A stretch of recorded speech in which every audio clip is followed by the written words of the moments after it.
साकार को लेकर बहुत बड़ा खुलासा। बाबा की कॉल डिटेल चेक होने पर खुलासा हुआ है कि हादसे के बाद 4 आयोजकों ने उसे फोन किया। सबसे पहले आयोजक देव मधुकर ने उसे फोन किया। दोनों में करीब 2 मिनट 17 सेकंड बात हुई। बाबा की लोकेशन मैनपुरी आश्रम ही थी। हादसे के बाद 3 और नंबरों से भी उसके पास फोन आया।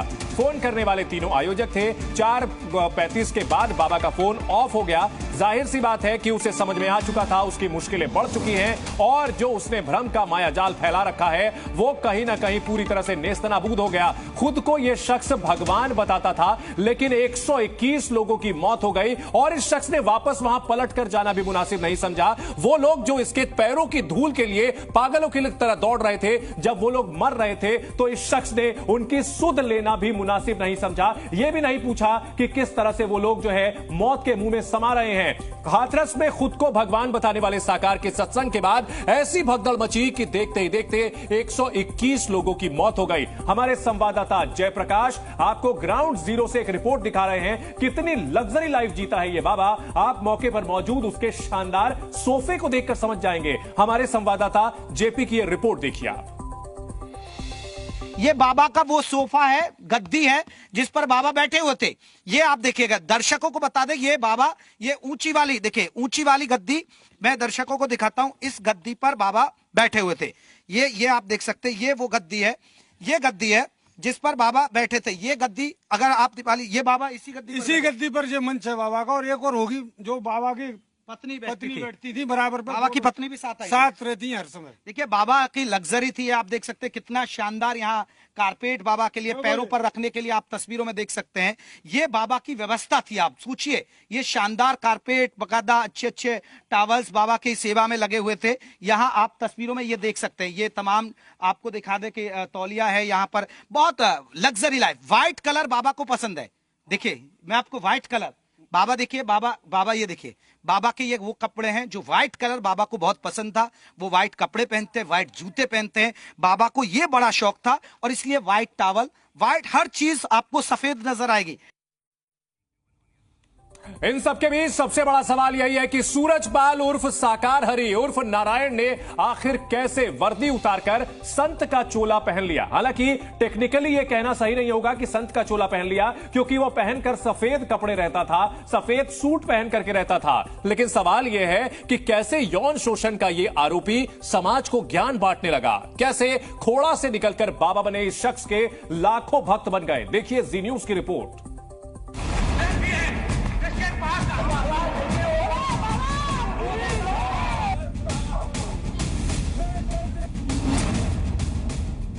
ये वही बाबा है जिसके हाथ हाथरस में सैकड़ों लोगों की मौत से रंगे हैं।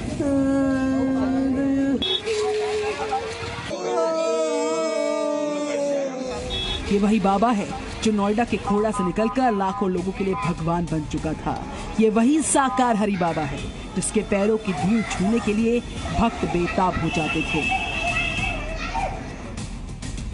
ये वही बाबा है जिसके 15 साल में लाखों भक्त हो गए हैं।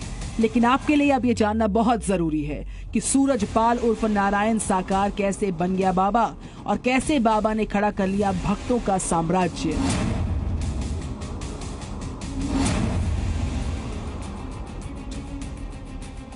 बाबा को लेकर कई तरह की जानकारियां आ रही हैं।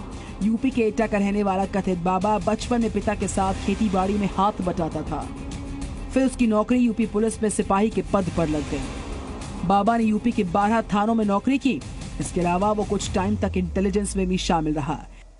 जिस तरीके से वो प्रवचन देता था, अपने आप को भगवान का अवतार बताता था, अपनी सुरक्षा में तैनात करने के लिए उसने बाकायदा एक आर्मी तैयार की। उसको नारायणी सेना का नाम दिया, जिसमें ज्यादातर पूर्व पुलिसकर्मी और महिला पुलिसकर्मी होते थे। हेड कांस्टेबल की नौकरी के दौरान जब वो इटावा में पोस्टेड था, तभी उसके खिलाफ यौन उत्पीड़न का केस दर्ज हुआ, जिसके बाद उसे पुलिस की नौकरी से बर्खास्त कर लिया गया। जेल से छूटने के बाद सूरजपाल ने अपना नाम साकार हरि रख लिया और बाबा का चोला ओढ़ लिया।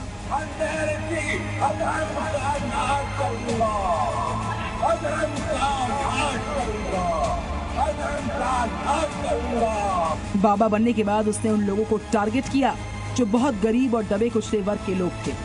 सूरजपाल और साकार हरि ने गांव-गांव जाकर चंदा इकट्ठा करना शुरू किया। इसके बाद उसने पटियाली में छोटा सा आश्रम बना लिया, जहां वो छोटे मोटे सत्संग करने लग गया। बाबा के सत्संगों में लोगों की भीड़ जुटनी शुरू हो गई और भक्तों ने उसका नाम भोले बाबा रख दिया।